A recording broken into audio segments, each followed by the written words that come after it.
এই যে বিকেএমই এর হাতেমালি থেকে 50 লাখ টাকার চেক নিচ্ছে সার্জিস, আর পাশে ধরে আছে আক্তার। দুইজনেই আমাদের খুবই ভালোবাসার মানুষ, আমাদের অনেক আশা এই তরুণ নেতৃত্বের প্রতি। আমরা মনে করি ওরা নতুন বাংলাদেশ গড়বে, এই স্বপ্ন ওরাই জাগাইছে। আক্তার আর সার্জিস তোমাদের বলি, এই হাতেমালিকে চেনো না? যদি বলো চিনি না, তাহলে বলবো কার সাথে দেখা করতে যাইতেছো, কার কাছ থেকে অনুদান নিচ্ছ, সেটা আগে দেখে নিবা না? এটা দেখে নিতে হবে, দেখে নিবা এরপর থেকে। এটা একটা রিকোয়েস্ট থাকলো, এই লোকের আন্দোলনের টাইম একটা বক্তব্য শোনাই তোমাদেরকে, শুনো কি বলছে। এরকম একটা সংকটকালে আবারও এই ধরনের একটা সিচুয়েশন আমরা কিন্তু কখনোই আশা করিনি। আজকে এই যে তাণ্ডব আমরা গত কয়েকদিন দেখেছি, আমরা আশা করব সরকারের গোয়েন্দা সংস্থা এবং সরকারের গুরুত্বপূর্ণ যারা আছেন দায়িত্বে, তারা এই বিষয়গুলি নিশ্চয়ই উদ্ঘাটন করবেন এবং তাদের বিরুদ্ধে প্রয়োজনীয় ব্যবস্থা নেবেন।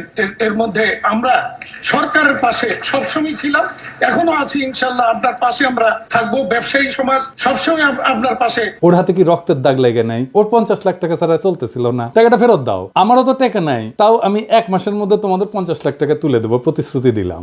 ভিক্ষা করবো, ভিক্ষা ভিক্ষা।